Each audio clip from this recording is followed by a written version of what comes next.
Thank you all for coming. First, I want to begin by commending the task force for its incredible work. And I want to thank Chairman Michael McCall on his leadership, one of the most pressing issues that America has for the next century. Back in May, every member on this task force set out to draft a comprehensive blueprint that would serve as a guide to address the China threat. Today, they have delivered.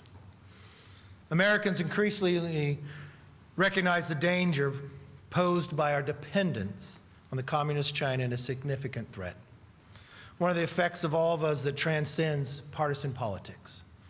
As many of you know, I asked more than a year ago Speaker Pelosi to do a bipartisan task force. For 8 months, I negotiated with the Democratic leadership and they agreed to it.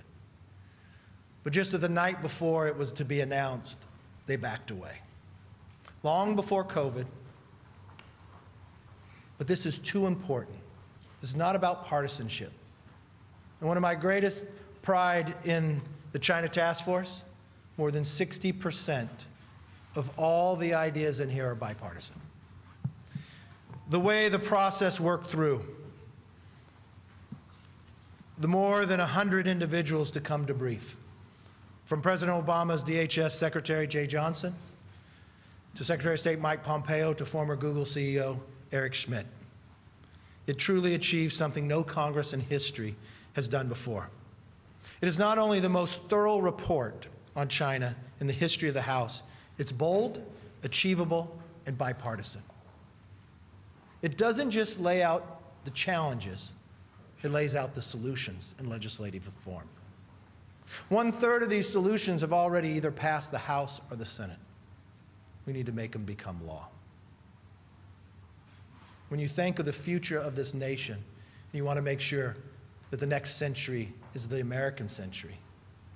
This will be the blueprint people look back on a decade from now as the path to make that happen. 3 major items, I would say, in this report, if you want to take a short drift through. One would be COVID has woken up America to our supply chain problem, not just in medical, but from critical minerals and on. Secondly, we need to innovate the DoD. You think of hypersonics, AI, and others. We cannot sit back and just think the rise of China will not affect us. And thirdly, we need to modernize our government. When you look at the Department of Treasury, they have a team that can focus for sanctions when it comes to North Korea or Iran, but they do not have a team that focuses on China.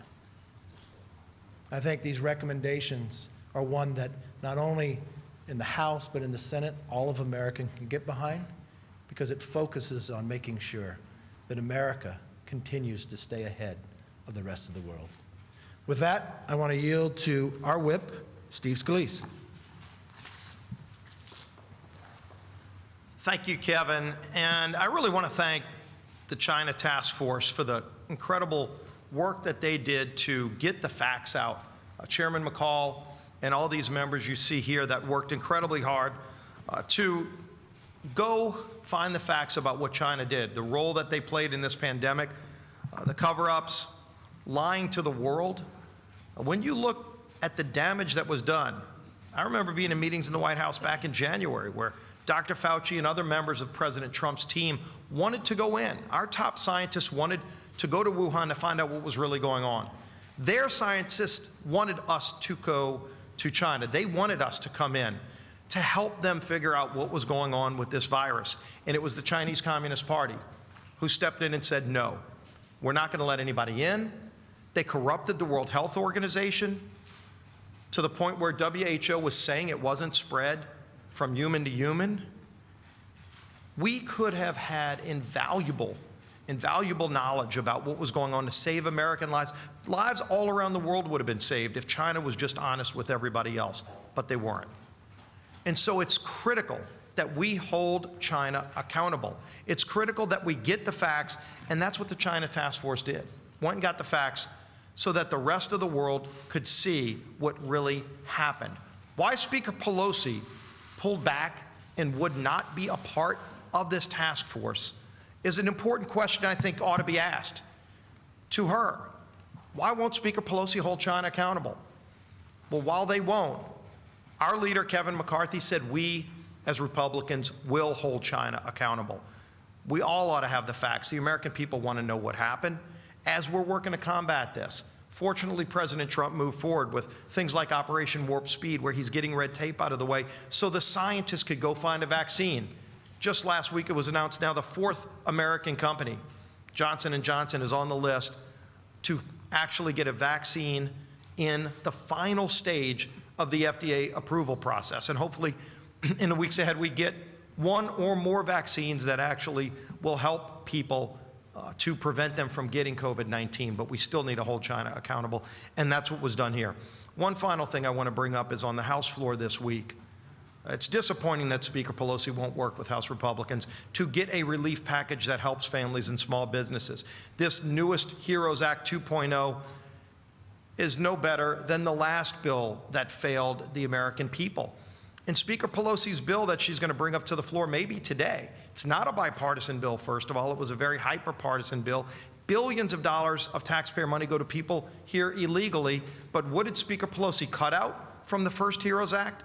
She took out $600 million to police. She cut cops. She defunded police compared to HEROES 1 by the tune of $600 million, yet she gives billions of dollars to people here illegally.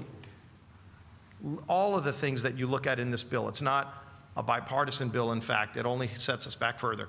Steve Chabot, Congressman from Ohio, has a really good bill that is very bipartisan that will help small businesses, taking the $138 billion remaining in the Paycheck Protection Program, letting our small businesses who are struggling go for a second round of funding that would be forgivable so that those small businesses that are dying on the vine will get a lifeline. Jamie Herrera Butler has a discharge petition to bring that bill to the floor. If it came to the floor today, it would pass with over 400 votes. But Speaker Pelosi won't bring that bill to the floor. We are now seeing Democrats, 23 Democrats signed onto a letter a few days ago to the Speaker saying, bring a bipartisan bill to the floor. HEROES is not, Steve Chabot's bill is. Let's help our small businesses before we go home so that they can stay afloat, so that they can keep those jobs for millions of families who are struggling right now, who can get back on their feet. With that, I'll turn it over to our conference chair, who also is a member of this China task force, Liz Cheney. Thank you very much, Whip Scalise, and I want to join in thanking our leader, Kevin McCarthy, in putting this task force together, and the leader of the task force, Chairman McCall, in leading us, the staff who helped us make sure that in such a timely fashion we were able to put together a report that touches on every aspect of the threat this nation faces with respect to China. At a moment where we are facing, I think, what is a generational threat, it is too bad that the Democrats refused to join us on this report. As the leader said, 2/3 of the recommendations in here are bipartisan. And in order for us to defeat the threat from China, we've got to work in a bipartisan fashion. So we call on Speaker Pelosi and the Democrats once again to stop putting their personal political interest ahead of the interest of the security of this country and join us in helping to put in place some of these recommendations. I want to say just a few words specifically about the defense portion of this report. China is rapidly developing a military force that is capable of winning regional conflicts, and they are expanding their military footprint globally. China, the government of China and the Chinese Communist Party have gone to school on the United States. They've looked at our capabilities. They've looked at the particular assets that we have that enable us to project our power, that enable us to make sure that we maintain our military supremacy, and they have developed capabilities to counter those. In particular, this report points out the importance of sufficient continued funding for our Defense Department. We have heard repeatedly from the military leadership and the civilian leadership of the department over the course of many years that we must have 3 to 5% annual real growth increases in the defense budget in order to maintain our supremacy. And that was pre-COVID. It's crucially important that we continue that resource funding. We must modernize our nuclear triad. It's crucial to deterring the Chinese Communist Party. And we must also develop and field conventional capabilities that are critical to countering the Chinese Communist Party in the Indo-Pacific in particular. This includes ground-launched cruise and ballistic missiles. The People's Republic of China is now the leading theater-range missile power with both dual and conventional nuclear delivery capabilities. We must counter that. We must modernize our sea and air power. We must procure long-range precision fires and strategic fires. We have to build contested logistics capabilities, and we've got to develop new operational concepts, joint operational concepts that allow us to counter the threat, that allow us to truly do what's necessary to defend this country. Congress must fund military construction, pre-positioning, strategic airlift, tanker support, and surge capacity. And we must counter the Chinese Communist Party globally as it seeks to establish more robust logistics and basing infrastructure around the world as it seeks to project its own military power. In conclusion, it is very important for everyone to note that we are in the midst of a battle between freedom and totalitarianism. The question we all face is whether the United States and our allies will set the rules of the road into the future, or whether the Chinese Communist Party and that authoritarian, totalitarian regime will set the rules of the road. The proposals that we have offered in this report recognize the gravity and the significance of this moment that we face, and if followed, these proposals will help ensure that freedom and the US-led global order prevail. With that, I would like to turn things over to the chairman of our task force, Mr. McCall. Thank you, Liz. Thanks for your contribution to the task force.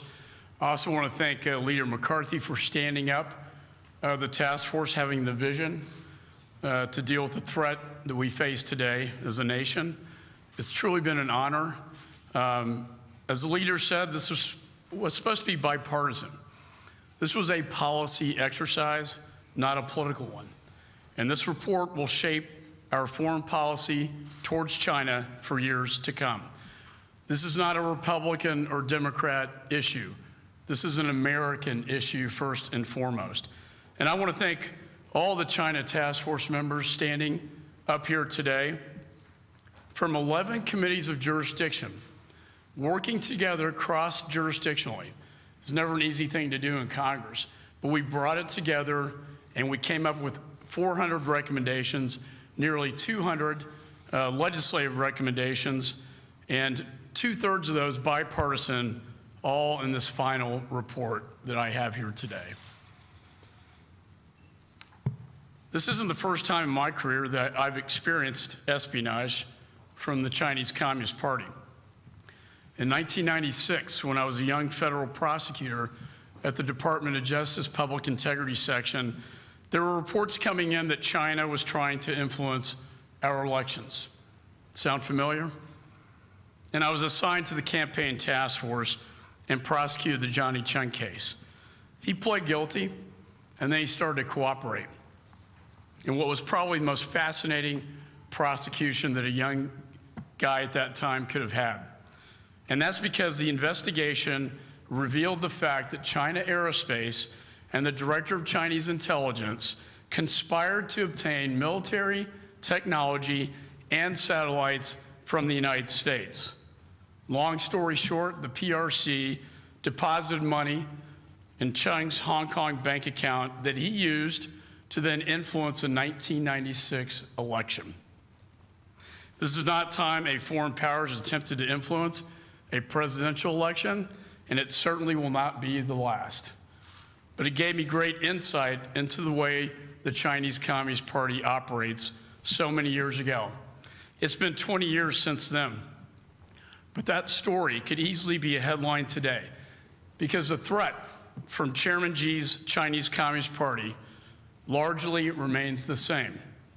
However, today it's more aggressive, it's more expansive, it's more sophisticated, and it's better resourced. For decades, they have stolen our intellectual property.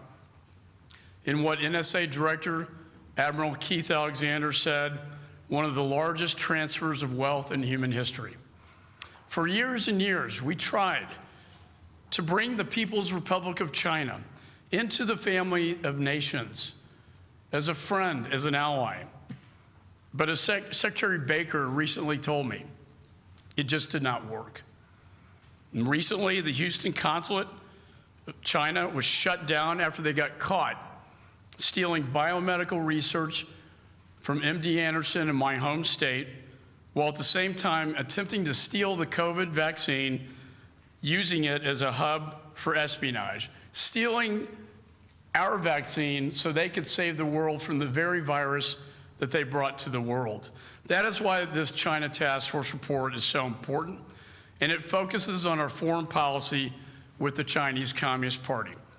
Whether it's our military posture with China, to countering their Belt and Road Initiative, to condemning their human rights violations every day, to supporting the protesters in Hong Kong and the threatened countries like Taiwan and Tibet in the Himalayas, to countering the CCP's 100-year marathon for global and military dominance.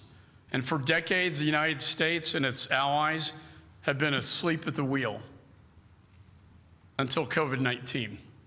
COVID created an awakening experience for the American people, and the sleeping giant has finally awoken.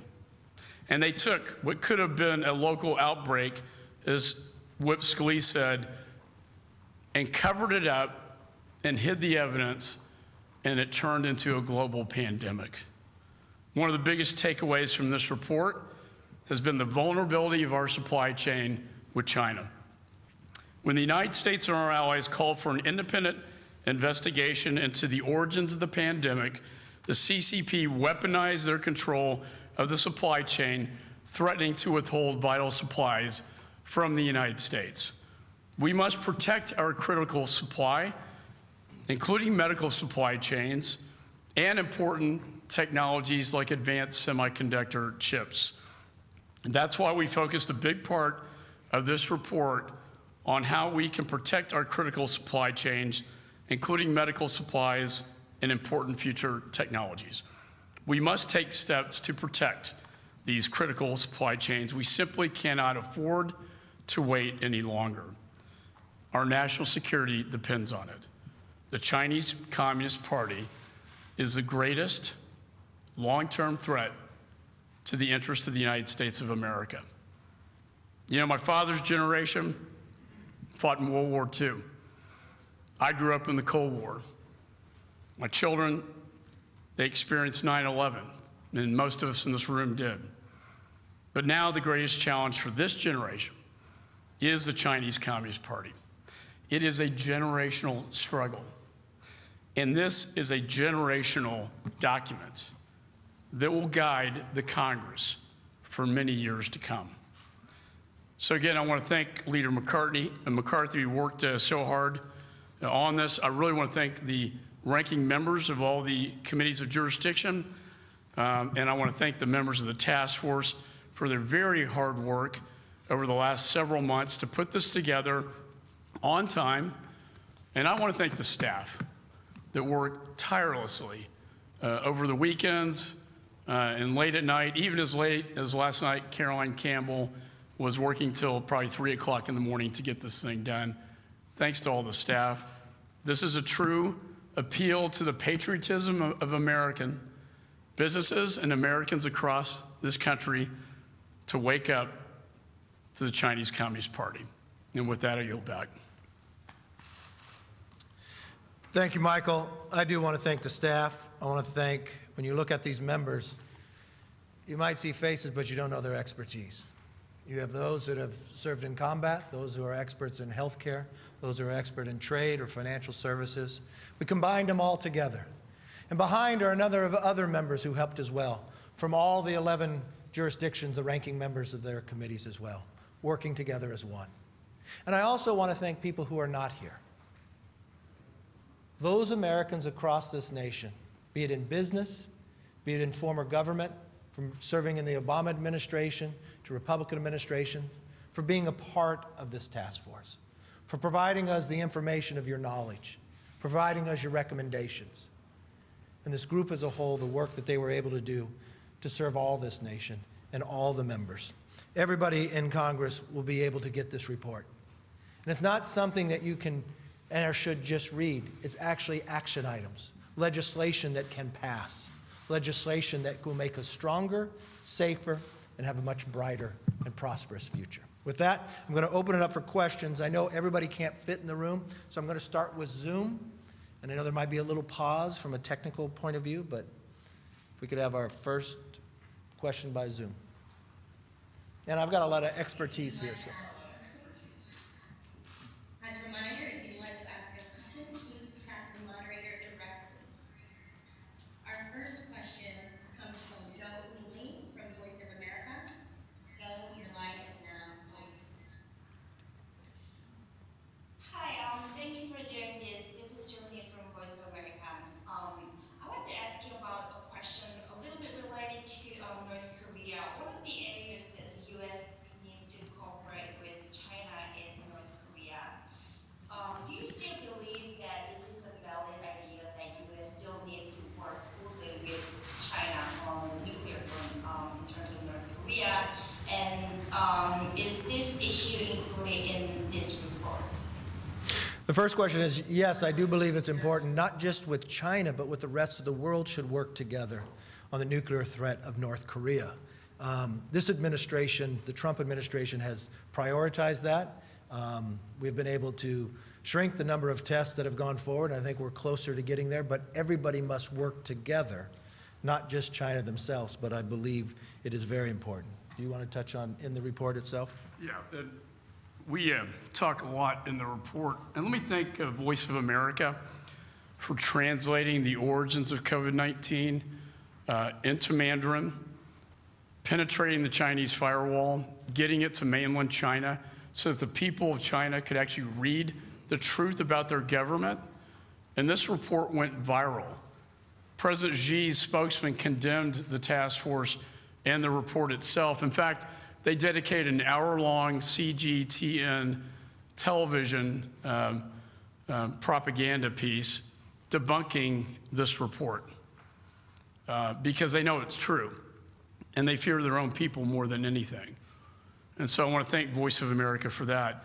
Yes, China can be a leverage on North Korea, but it's also important in this report we point out to support our allies in the region, and that is South Korea, who's under threat from China, and that is Hong Kong, who was invaded by China in violation of the UK-Sino Treaty, to Taiwan, where China parades its military, its warships, in the Taiwan Straits every day, to the South China Sea that threatens not only Taiwan, but Malaysia, the Philippines, and Vietnam. It's important that we work with our allies to win this global competition. And we talk a lot about the United Nations, how China has systematically taken over key positions in the United Nations, including the WHO, which failed in its #1 responsibility to alert the world to a global pandemic because Tedros was President Xi's handpicked candidate. We need to take more of these positions back, that not just the United States, but our allies, so that the body that we fund so much and pay so much money to can be better represented for freedom and democracy. Let's go to another question on Zoom. Our next question comes from Brendan Bordelon with the National Journal. Brendan, your line is now open. Hi, everybody. Thanks for doing this. Several of you, about 2/3 of the recommendations in this report are bipartisan. How are you guys reaching that number? What are a few major recommendations where there are differences of opinion between the parties? And if there is a transition after November, are you guys confident that President Biden or President Biden would implement these recommendations or at least carefully consider them? Thanks. All right, I'll take the last question, then I'll turn it over to Mike or somebody else up here that wants to touch on the bipartisanship. I have a concern if you say if there's a transition in administration. This administration has been very strong of standing up to China. And there are reports publicly from the FBI that China wants to influence this election, and they have selected who they want to influence it with, that yes, they support Joe Biden to become president of the United States. The concern that I have, if you just go back to the Obama-Biden administration to 2011, what did President Obama said? He said, "We welcome China's rise. I absolutely believe that China's peaceful rise is good for the world and it's good for America." Maybe they did not know, or maybe he believed when they built the islands and told them that they would not weaponize them. He did not understand they were lying. Or what about in 2015 that Joe Biden said, "We want to see China rise"? Or what about just last year, Joe Biden, when he said, "China is not competition for us"? I would hope Joe Biden would read this report and really see if he had not learned from the COVID experience, from a supply chain, from the actions taken by China, and what they are doing to the rest of our industries as well, that would be a real concern to me of why switching an administration would be wrong, and maybe a concern to me of why China wants to influence this election. You want to take the first part? Sure, and as most of you know, I'm a very bipartisan member. We've accomplished a lot on the Foreign Affairs Committee together, Republican, Democrat, moving forward. I think after this election, that the other side of the aisle will stop playing politics with this issue and take up this report and 2/3 of the bipartisan recommendations and start passing them into law. I think the most bipartisan issue is something that we passed on the NDAA, and that has to do with supply chain. On that bill, we had the Chips for America Act. You know, the chips are the brains that deal with anything you can turn on or off.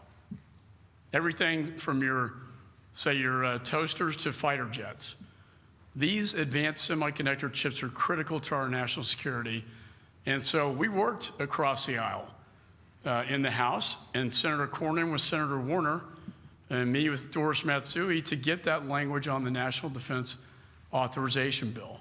We hope to change the tax structure to incentivize companies like that to bring that manufacturing capability back to the United States to protect our national security, but also, importantly, to bring manufacturing and jobs back home to America and to the United States. So I think many of these are very workable.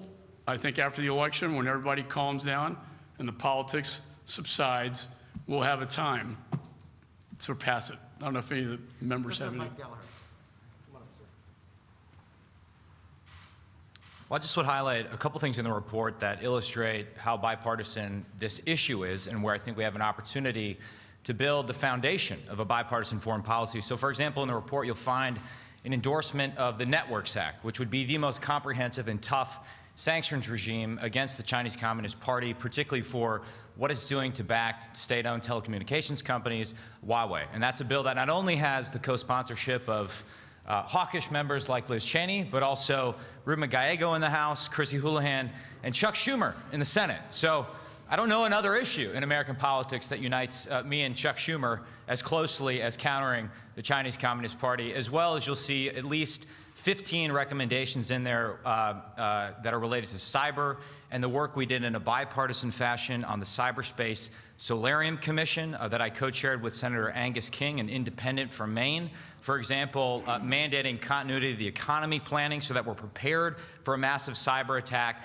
and that we shore up a lot of the deficiencies of the faulty agreement that President Obama and Vice President Biden signed with General Secretary Xi Jinping when they treated him to a state dinner after the OPM hack in 2015. So when it comes to the future of 5G and the future of cyber competition, there's a ton in this report that is bipartisan that we can build on.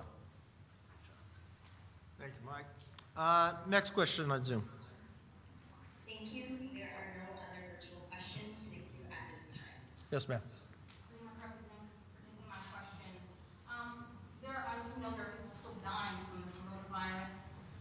Why is it a priority of House Republicans at this time to focus on China? What would you say to Americans that see this as a deflection from the Trump administration's missteps in their response to the virus? I would say, first of all, go to the commitment to America that every Republican here has gone through. You know what our very first item is to do? is restore our way of life, defeat the virus, and keep America healthy. So what we have focused on is getting a safe and effective vaccine, the therapeutics. So our first priority is not China. When we talked about doing a task force on China, it was long before COVID. I went to the speaker and asked, could we do this bipartisan? Could we have the same number of Republicans and Democrats and work on a plan that we can focus united? It took me 8 months to get the Democrat leadership to agree to that, and they said yes. You could actually read an article in the Washington Post, because not only did we get so far that we were going to introduce it, we provided them the information, both sides, on who we were going to announce. That got backed away. So the real question that you ask is, what's our number one priority? Is actually defeating the virus and making us safe. Our second priority would make our streets safe and secure. And that would be not defunding the police like the Democrats will put on the floor this week. That would add $1.75 billion. So we'd have better community policing, we'd have greater training, and we'd have 500,000 new body cameras. But when you go down here, if you want to go to our next level of where we're going, of rebuilding the greatest economy, that's 10 million new jobs in the next year. And part of the plan that we have to build those 10 million new jobs is to break our dependency on China, especially when it comes to the supply chain, and bring those manufacturing jobs back there. So this will implement into the commitment to America. It's one of the elements of making America stronger, of restoring, rebuilding, and renewing. That's the fundamental difference. But I appreciate the question. Yes? How concerned are you that last night the president didn't condemn white supremacy in the debate and told white supremacists about voices that stand back and stand by? Well, I think the president has been very clear that he's against anybody for committing violence in the streets. The president said just recently that he was going to designate KKK and Antifa as terrorist organizations. I was concerned when I listened to Joe Biden try to claim that Antifa was not a group. I don't know what's on the streets then. I don't know what's causing a lot of these problems. And the concern that Joe Biden, in his own administration, my question would be to him as a follow-up, are those 13 people, along with his running mate, who funded people to be bailed out, are they still working? Because I know he still has the VP. My concern would be, too, is the independent person he selected happens to come from my home state, Senator Kamala Harris. She was the top cop, the Attorney General. I have watched in LA 2 sheriffs walk up and get shot in the head by just sitting in a car. I have not seen any comments from Kamala Harris. I know she went to California right after that. I did not hear of her visiting those 2. The times and again of what is transpiring here is wrong. We know it, and that's why in the commitment to America, we invest in making sure our streets are safe and secure for all families and all neighborhoods. The president's action by making KKK and Antifa terrorist organizations, I applaud. Yes, sir. With the country watching, it's such a maddening stage that he had last night. Mm-hmm. Why shouldn't he have just explicitly condemned white supremacists and then also say to the state group Proud Boys to stand by and stand up? Well, I think. Why shouldn't he have used that opportunity to condemn white supremacists? Well, when I watched the debate, I listened to the question by Mr. Wallace. And when he was asking the question, if you listened to it, you heard what the president say. He asked, would you denounce it? What did the president say? Yes. Yes, I will. Well, how many times does he have to say it? If the question is, would you denounce it, and the answer is yes, he did that. If the action prior was naming a terrorist organization, the KKK and Antifa, simply that, not only did his words speak it, but his actions have taken it. So I know where you want to go with this, but I don't know how many more actions you would take. It would be concerning to me that Joe Biden would not believe Antifa is a group. Yes, any more questions? Yes. Yes.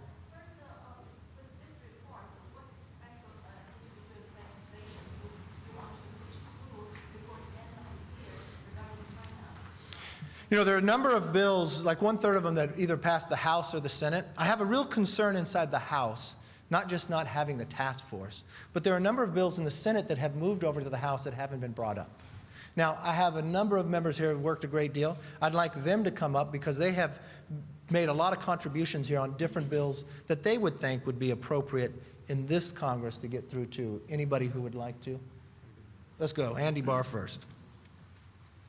Andy Barr from Kentucky. I serve on the House Financial Services Committee. We have jurisdiction over capital flows, capital markets, and also oversight over the Treasury Department's implementation of sanctions.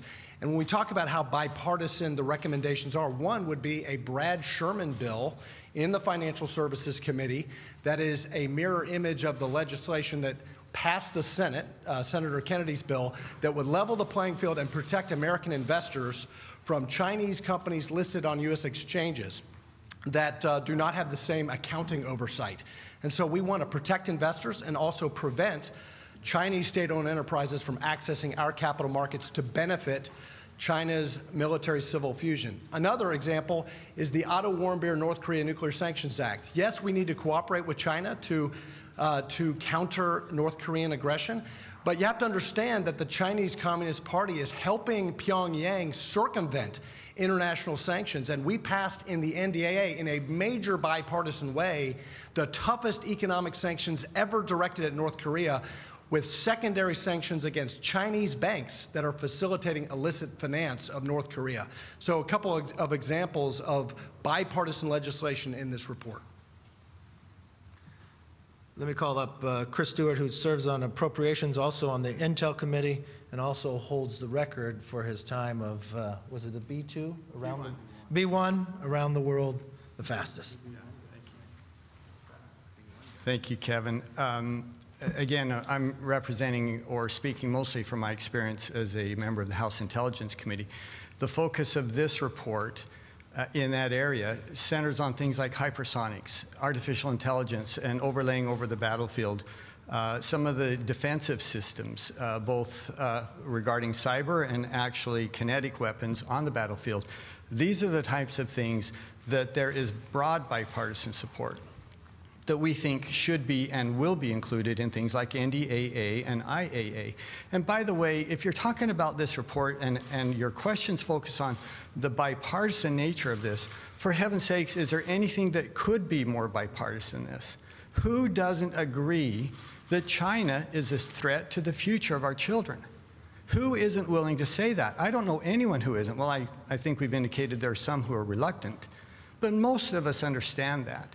And if you're talking about, again, the work in artificial intelligence, in kinetics, in quantum computing, those are the types of things that we clearly can move forward on this, and this report will help us to do that. Just a couple. Former Intel community worker, too, is Denver Riggleman.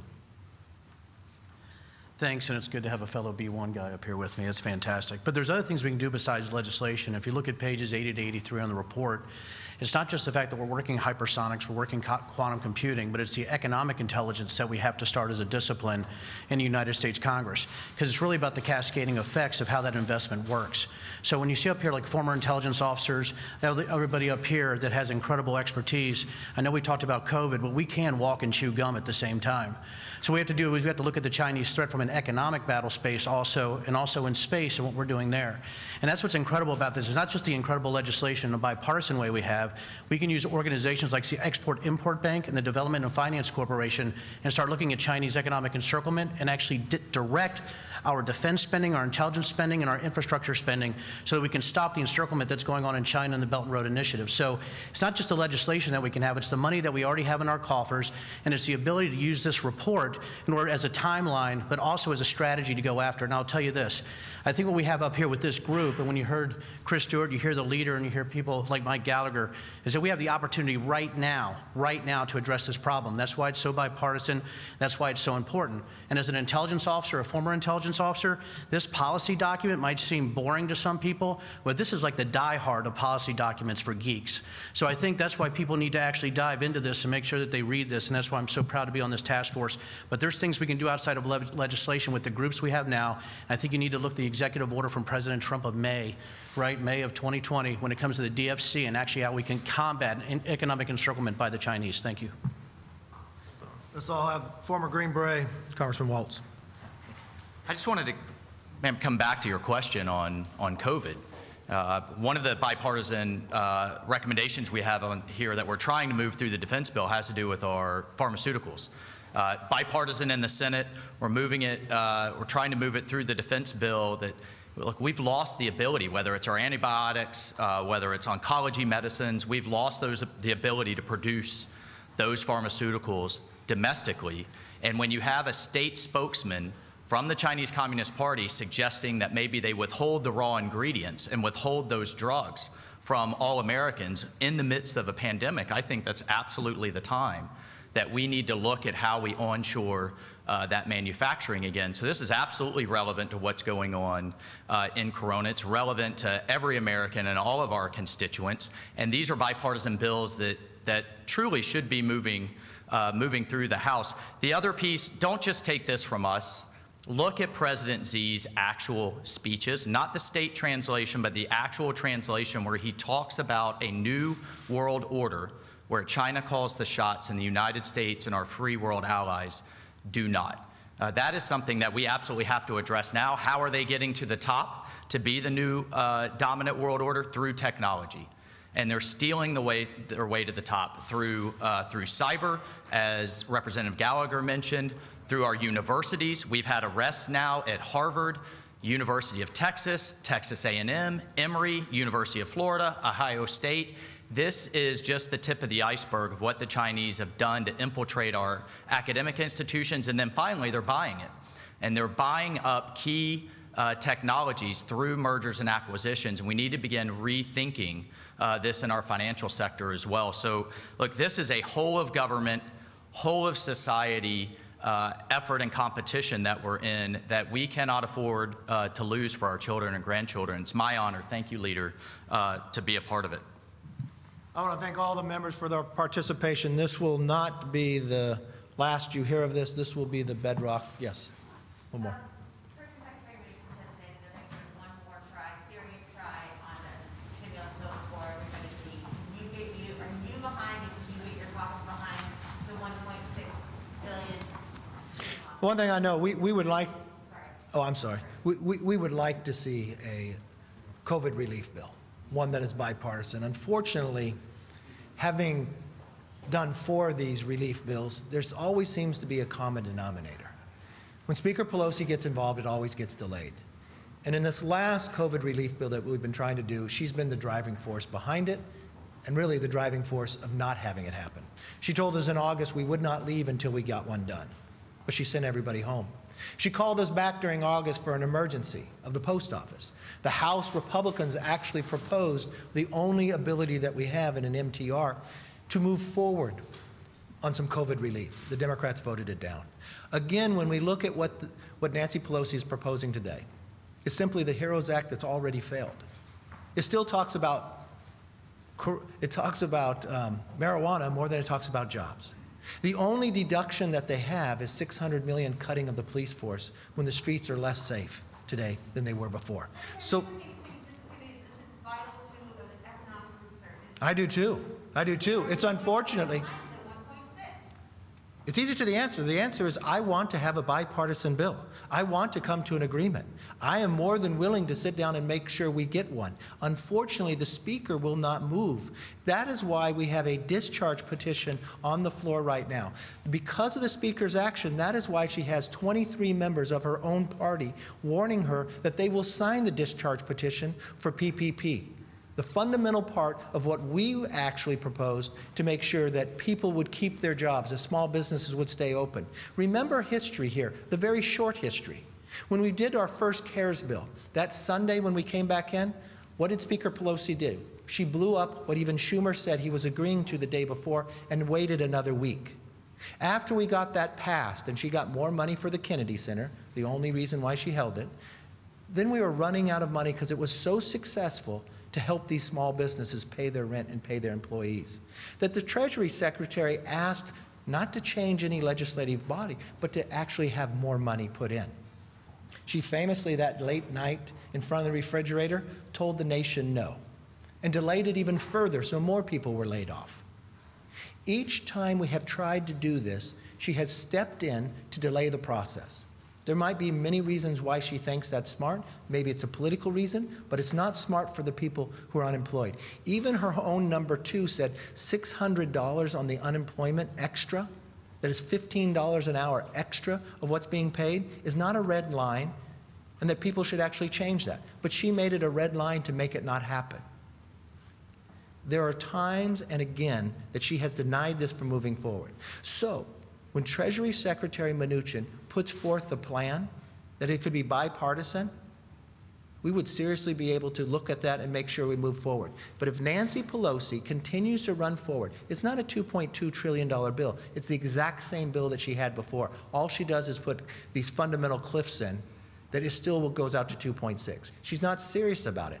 That is why the American people are hurting. That is why 23 people of her own party are warning her that they will go with the Republicans. The only measure we have, because she controls all, is a discharge petition so the American public can understand what that is. If 218 people are willing to sign a piece of paper to move a bill to the floor that Steve Chabot has put together, he was the architect of the PPP, he has reforms in there to help the small businesses, the same thing that we tried to move before. It's interesting in the continuing resolution that she would not put it on the floor in the normal sense that she went to having it on suspension. Why? Because the Republicans would have an MTR. And we again would have fought to make sure that there would be COVID relief for the American public. The only thing that is holding up COVID relief for the American public is one person. The one person that has all the power in this House. The one person that has delayed every time we have done it before. Speaker Nancy Pelosi. So if your question was to me, yes, Republicans will be more than willing to support a bill to get relief. But the real question would be, is Nancy Pelosi going to deny us one more time? And she's not denying me. She's hurting the American public. Maybe she thinks it helps her politically come November. But I want her to look in the faces of the people that are laid off. I want her to look at the small businesses that have shut for good. I want her to look at the schools that are fearful that they're going to have, that they don't have any liability protection because they're being sued, or they don't have the money to actually protect to have the PPE to go forward. It's interesting to me that in LA County, the own health department person says we're going to keep the schools closed until the election. No science based upon that. But this nation is too great for an idea so small as to play politics with COVID, and the Speaker knows better. Thank you.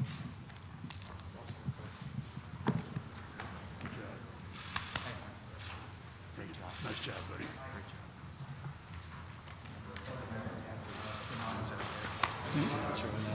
That was great. I'm glad you brought it in. It's DOC.